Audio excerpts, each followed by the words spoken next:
What's up, guys? Welcome to the ROK weekly music review. And I know that it's been a very, relatively long time since the last time I've done these, but I do apologize for doing these infrequently, I guess, if anybody actually cares. And I do from the first week of December, which is this is the first Sunday of December, I believe it was.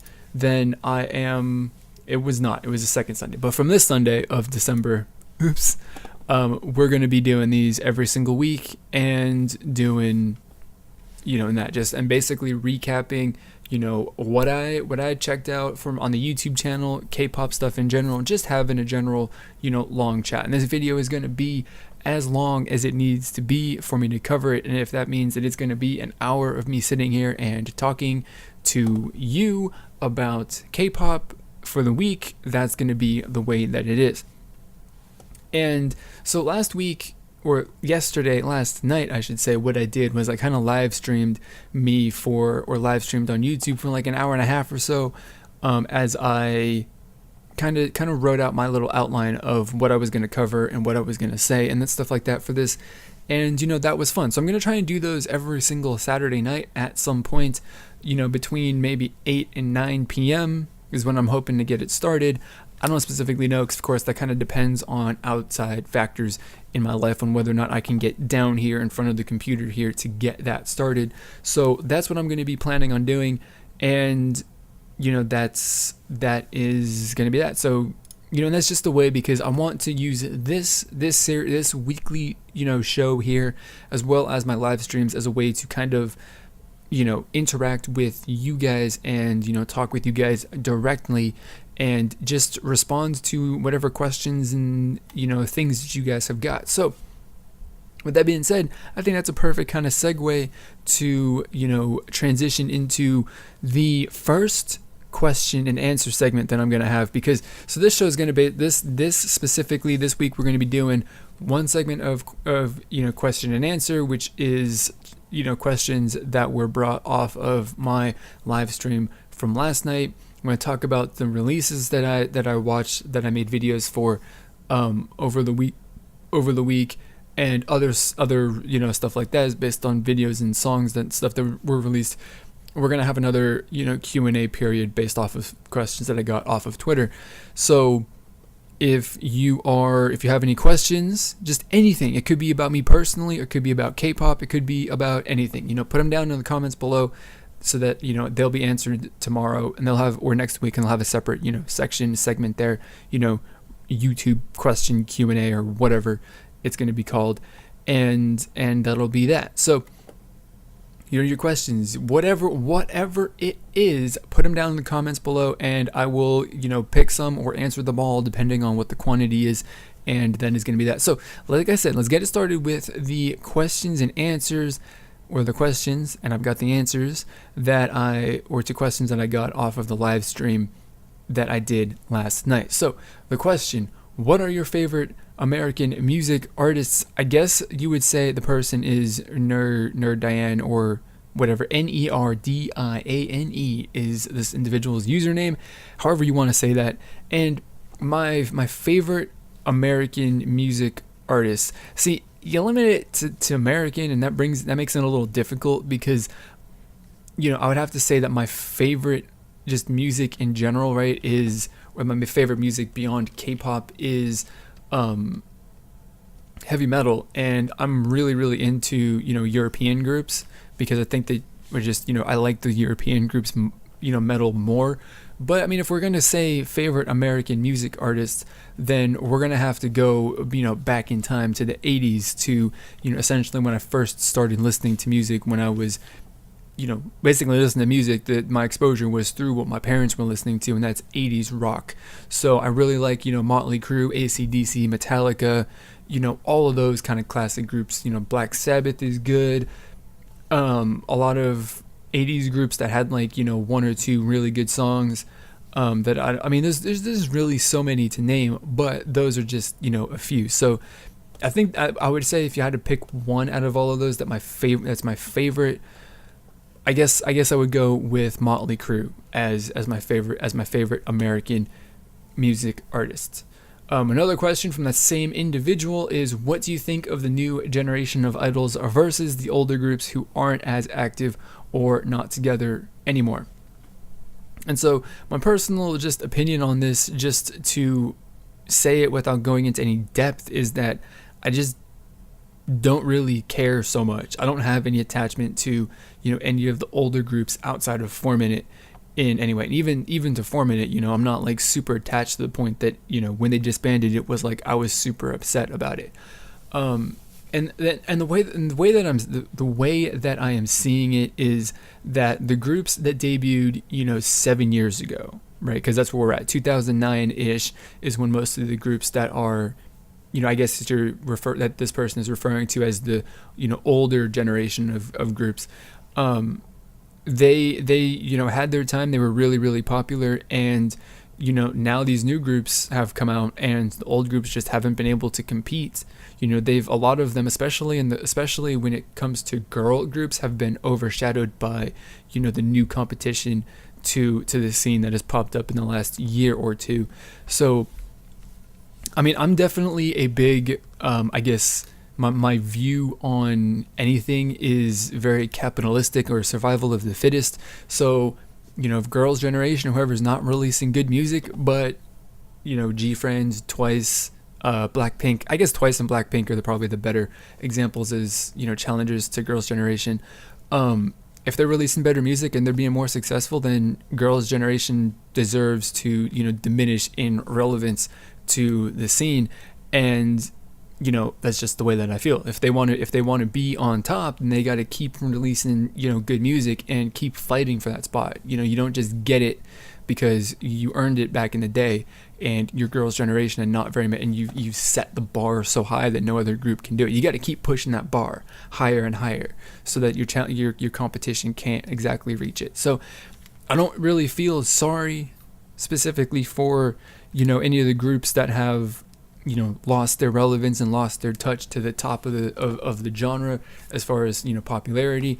And I'm not particularly affected by groups that have disbanded, because other than 4-Minute, I didn't have any personal connection to them, and that's that. So that's just my personal take. Of course, I know that there's a lot of people out there who are have personal attachments to Rainbow and Kara and whoever else out there who's dropped off the face of the planet, who's starting to like crumble and fall apart and stuff like that.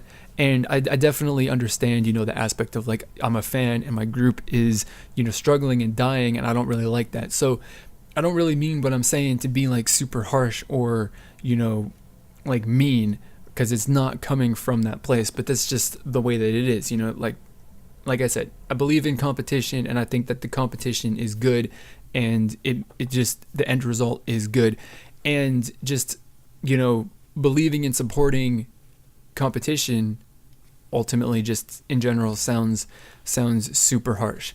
And then the third question from the same person is, what YouTubers do you watch? And my list of YouTubers that I watch is, I guess, different and not exactly what you would expect. So we'll get in, name a couple of the ones that I watch really, really frequently, or that I try and watch for every single upload that they do, and then we'll just go from there. So my favorite, I guess, we'll start with the most relevant channels, the two most relevant channels, and I really love watching Joan Kim, or whatever. Yeah, Joan Kim, her main channel and her vlog channel as well, and then Edward Avila as well. He's also really, really awesome. Both of them are really fun in general, and it's a bit of a change of pace. Korean beauty is a thing. I'm interested in it, and it's just something that I'm interested in checking out. So that's the most relevant thing. Going beyond that, I like watching I'm interested in watching most of the videos from Roberto Blake, because it's about YouTube and other things like that. I'm learning stuff by watching those videos. It's very, educational in that way. Gary Vaynerchuk, educational, motivational, that kind of thing. Those are awesome. Alpha Investments, which is a guy who invests in Magic the Gathering. And I don't really have any interest in Magic the Gathering or investing, but it's interesting, and I just like the way that the way that he presents his videos. Those are super awesome. I like I guess he's a Canadian YouTuber, Canadian from Canada. You heard it here. But I like watching AVE. He does like tool breakdowns or teardowns or whatever. He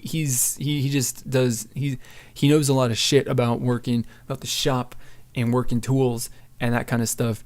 And it's nothing that I have any grasp on I don't have any sort of knowledge about, but I find, again, his presentation is awesome. He uses some hilarious slang and, the things that he just, I don't know. His videos are entertaining, even if the topic, power tools and just working like that isn't specifically, I don't know, something that you would think is super, super entertaining.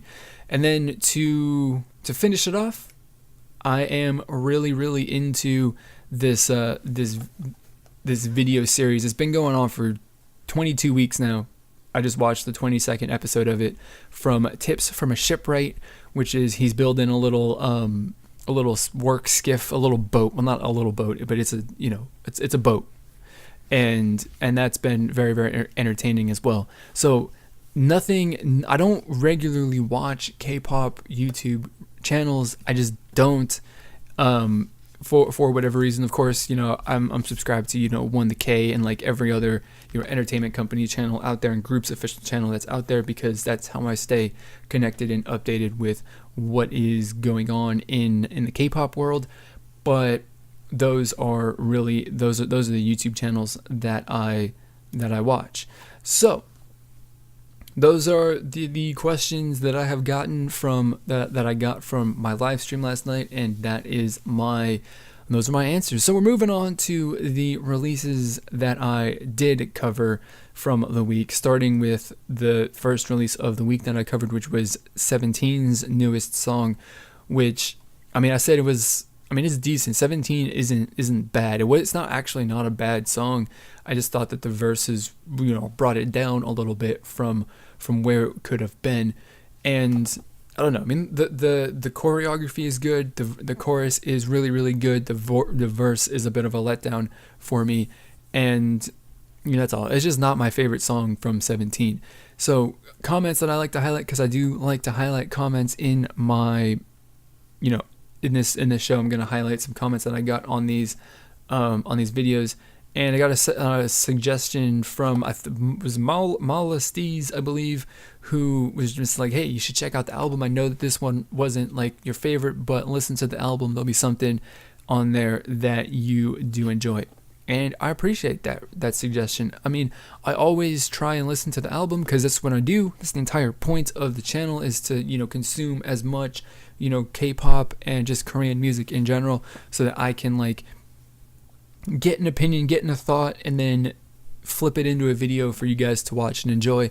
That's the point. So, of course I would have to take, and this is considering too, 17's a big group, I have to listen to the album anyway and just do that. But, I like that there's someone who is, understanding that, like, hey, maybe this isn't, your favorite group, doesn't hate me for it, and does suggest an alternative from the same release that I might actually enjoy. So I definitely do appreciate that. The suggestions are always awesome, and I do like the encouragement, getting the encouragement from fans and stuff like that, to the gentle encouragement to listen to their albums and stuff like that, even if I was going to do it anyway. Yeah, second comment from, I guess, On Yen, who said who took the time to leave a comment that basically said, like, I get that, I'm not, upset and stuff like that by whatever your criticisms are or your negative opinion is of parts of this song. She wasn't upset by it and was like, I'm really actually glad for that criticism, because these songs are, self-composed by the members of the group, and they can use that to get better. And, then just said thank you for checking out the group. And I gotta, applaud, a little golf clap, because if I clap super loud, then it's gonna blow up the microphone. But I gotta give, some applause, considering the events that unfolded as the week went on.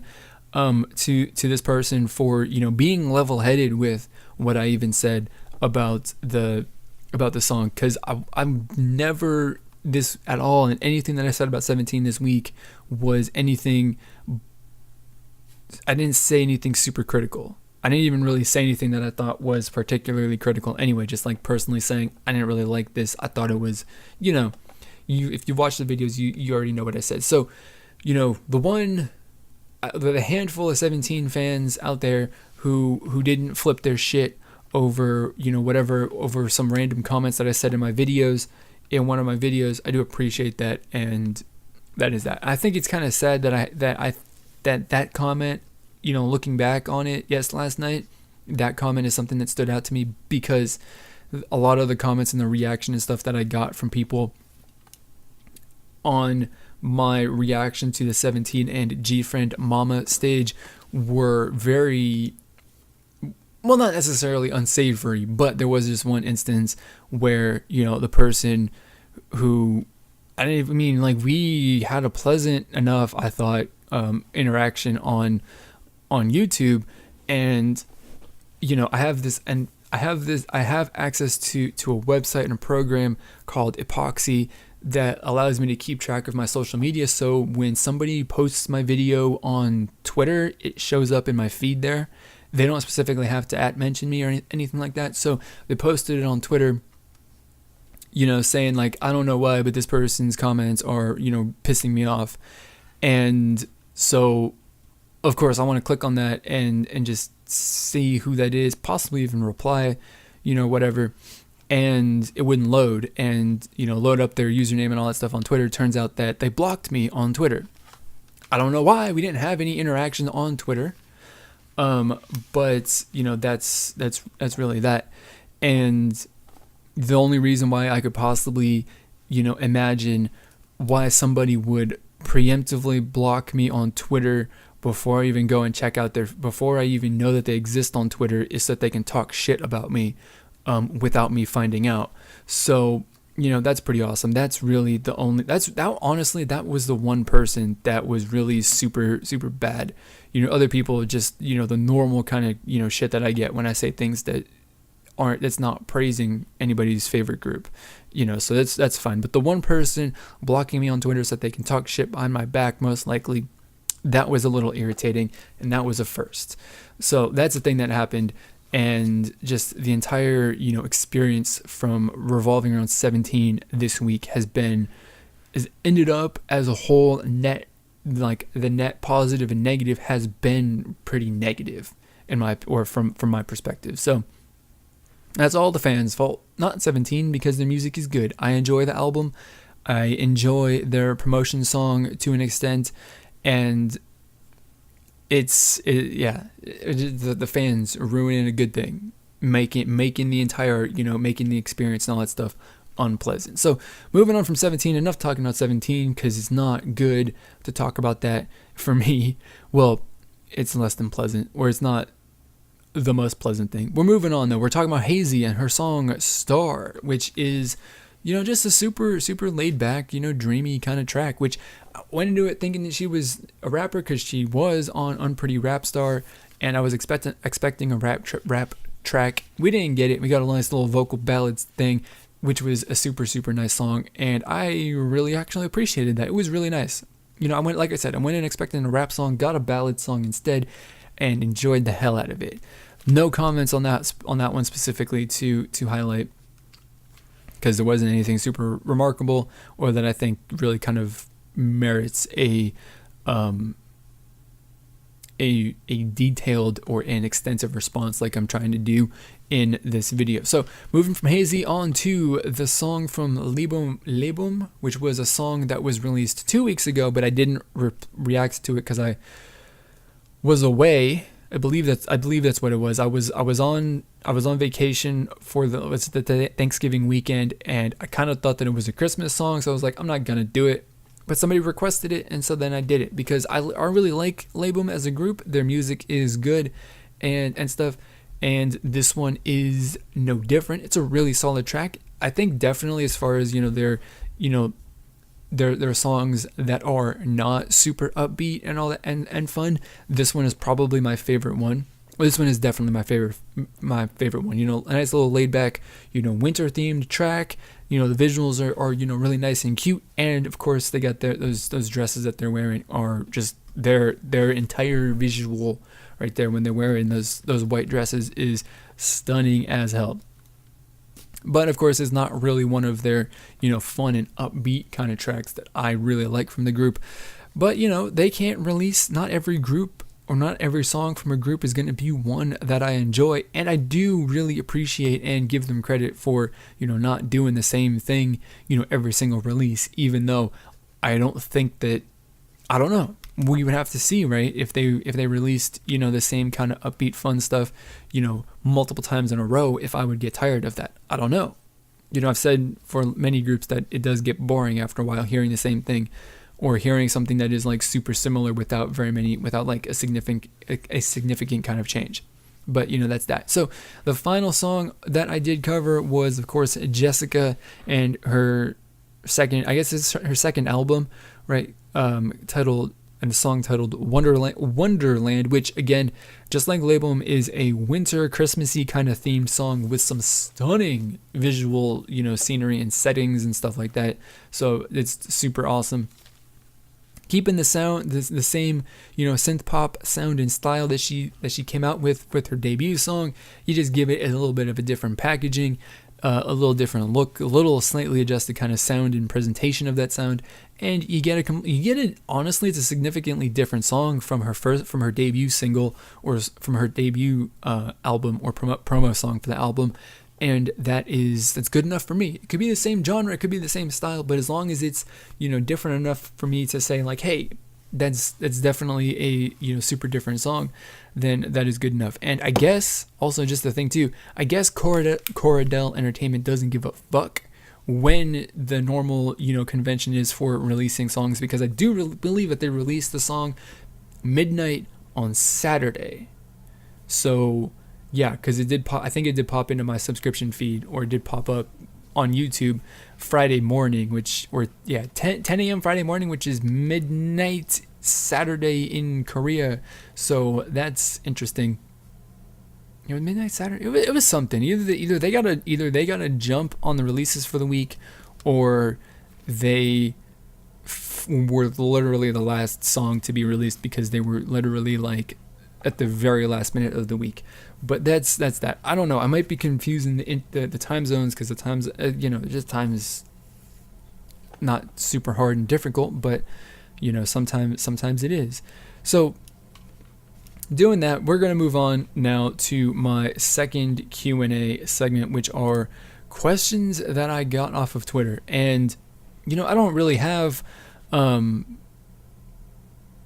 sorry, I got distracted for a minute. You know, pull up Twitter here to read my questions, and I'm looking at my Twitter feed. I'm sorry about that. But so yeah, if you wanna send me questions on Twitter, you can do that. Follow me on Twitter so you can stay updated with whatever random shit I'm saying when I'm calling people out on their stuff for being dumb and stuff. On Twitter, you can do that too. It's awesome. I keep it real on Twitter just as I do on YouTube. So do that. So the questions that I have got, some of them of course are personal, some of them are about the K-pop music, so let's get into it. All of these are from, what's the @ name at Amy Lee SG, and she's from Singapore. I'm guessing Amy Lee, I'm assuming it's a female from Singapore, who, considering the username, she was at the GOT7 concert, which is cool. So the first question is, where do you live? And I live not necessarily in, but I live, well, I guess in, technically I live in, by the, you know, by the boundaries of the city of whatever, the designation of the city. I do live in Louisville, Kentucky, or Louisville, Kentucky, whichever way you want to say it. You can say it however you want. I used to live in Southern California, but we moved here with the rest of my family because my dad got a job here 6 years ago. So that is that. What do I do for a living is her second question. And currently I am a department manager at Walmart. That's that. Nothing super interesting or crazy there. I think, or really that I want to get into as far as like details, because I don't really think that, being an hourly manager at a retail store is particularly exciting. But, maybe that's just me being jaded because I've done it for 4 years at this point. I'm working on year number 5 there. But that is that. So third question is, why do you want to start a YouTube channel to review K-pop? The reason why I wanted to do that, or why I was like motivated, was when was it, KCON? Was that KCON 2014? It was KCON 2014. And, I was there because Girls' Generation performed. And that was the only reason why. I was like, hey, Girls' Generation, they're the number one group. And it very well could be the only opportunity that I get to even be in the same arena or area that they perform. So I was at KCON 2014, and I was there by myself, literally knew nobody else. And I was for some reason, I don't remember exactly why, I was at the K-pop reactor channel or panel something. I don't remember why, because remember, I don't remember specifically being into any K-pop YouTube stuff up until then. But I was there, got to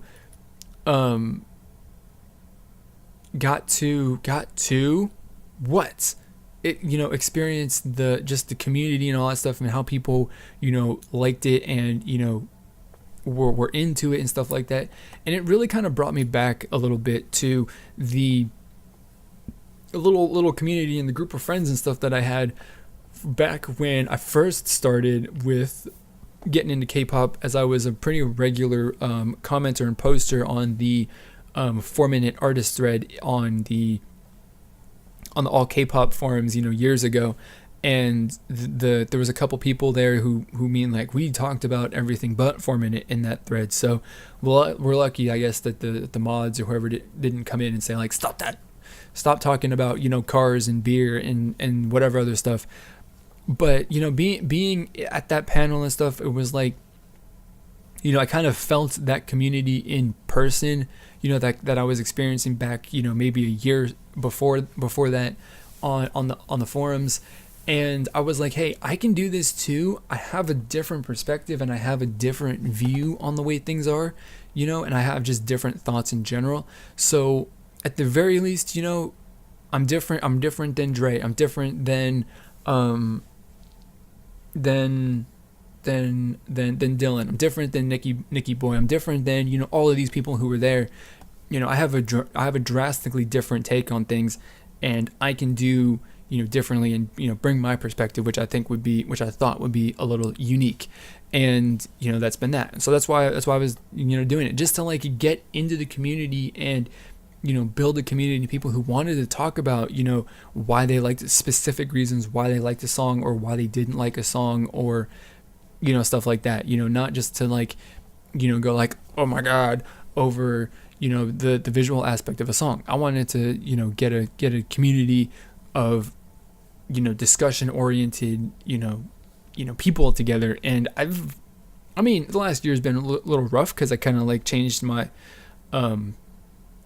focus in the way that I was trying to do things. But the core concept and the core idea of why I've been doing things hasn't changed. And I do have a pretty, decently sized, core audience of people who come back regularly and leave good comments and, all of that stuff. So I really appreciate all of those people. And that is that. So what music genre do you like is the follow-up question. Well, the next question is that obviously K-pop. Duh. I'm just kidding. Obviously that's the obvious answer. But obviously I guess the question is supposed to be more like, what do you like that's not K-pop? And I like a little bit of everything, in all honesty. Like, my number one genre of music that I listened to before I was into K-pop was, that basically I grew up listening to, and, I guess shaped my mentality and approach to music is heavy metal, death metal, black metal, all of those, kinds of like, heavy, well, I guess everything that's really under the blanket genre, the main genre of heavy metal. I like all of that stuff. I was really, really into the British rock for a few years, Kaiser Chiefs, Arctic Monkeys, they're really good. And then a lot of, synth pop kind of stuff, especially stuff from, 5 years ago, 6-7 years ago, that's from Australia, because Australia's got a really, really awesome synth pop scene that's going on out there. And I think it's been pretty consistent. They've been like putting out good synth pop groups since the 80s. So that's awesome. So those are some of my favorite music genres that are not K-pop, because that's obvious. K-pop would be my favorite. I also like listening to Korean indie. That's not really a genre because that covers a lot of other genres, but Korean indie music is also awesome. I'm trying to work more Korean indie into my channel over the course of next year. I'm going to try very, very hard to do that. So the final question is, which are your favorite groups? So I don't, and being completely honest here, this is legit honest answer. My favorite K-pop group, my only favorite K-pop group is 4Minute. And every other group, and if we were to throw 4Minute out and not consider them because they're disbanded, and basically because they are disbanded, and we're just gonna like dial it down to active groups and stuff. It's like I don't have a favorite active group because I just judge everything, by, on a song by song basis. So something like I like VIX and all that stuff, and VIX always has over the last 3 years released good music consistently. And I haven't listened to a song from VIX that I haven't liked, but that wouldn't say that, VIX is a favorite group of mine, because they'll release a song within the next year, maybe possibly, that I don't particularly like or that I don't enjoy, but I don't know. So, I go, on a release by release basis, and when I like, when I don't, I don't. And it really just comes down to, what songs I like and what songs I do. The group does not matter. It really doesn't. And that is going to be that. So that is it for the Q&A. We covered some questions I got on the live stream from yesterday. We covered some questions that I got on Twitter, and I don't have any questions, of course, from YouTube because I haven't had a week or time to post them. So if you got any questions for me that you want to hear, about my personal life and what I'm doing and stuff like that, or just what I think about K-pop, topics and K-pop in general, leave them down in the comments, and I'll, pick a couple of them to answer coming up next week, because I definitely have got to answer less questions and talk less about them. So we'll do that. And so just to wrap it up with a release that I didn't review is the SM Station track that was released this week from Jonghyun. I was waiting for a music video to come out for that because I saw that there was a music video teaser that they released on Wednesday or whatever day it was. And I was like, there's got to be a music video for it. So I'm still waiting for the music video. If it's not released next week, then I guess they're just not going to release a music video for it, even though they released a video teaser. Then I'll listen to it, and then I guess I'll, sit down and make a video to talk about it, just because I think people would actually care about that. So that is that. I didn't review it. I haven't listened to it. I'm holding it off on it so I can make a reaction video to it if possible. But by the end of next week, if next weekend comes around, if I'm recording this one, then I will on the following Monday or Tuesday make a review for that song. So that's all that I've got. So this has been half an hour long, or 35 minutes long. If you've made it all the way to the end, I love you dearly. Thank you for listening to me ramble on about K-pop and other stuff for a half an hour, and I'm pretty impressed with myself that I was able to, coherently talk for 30 minutes, over 30 minutes, and make sense, and I didn't have like a, set in stone script that I was reading off of, and I don't think I, got on off track and rambled for too much, other than possibly right now. So that is going to be it. So the question that I've got for you, because we do questions at the end of every single video, and this is no exception, is going to be basically, I don't know. So the question is, what are some segments and things that you want to see me, break this show down into going forward. Any sort of suggestions and stuff like that are cool. I do plan on, or there is a segment that I have set on my script here, or my outline for Korean indie music that I recommend, and just news bits to pop in and talk about every once in a while. So those will pop in and out. It's not going to be consistent, but the different segments are going to be, there. So that is really it. That's my question. Leave comments, do whatever, check out these 2 videos over here that you might be interested in watching. And if you did manage to make it all the way through, I'm pretty sure you want to subscribe. So click on my avatar down in the bottom of the corner of the video screen right here to subscribe so you don't miss any of my future uploads. So that is going to be it for this weekly ROK weekly review. As always, I want to thank you for watching, and I'll see you all next week.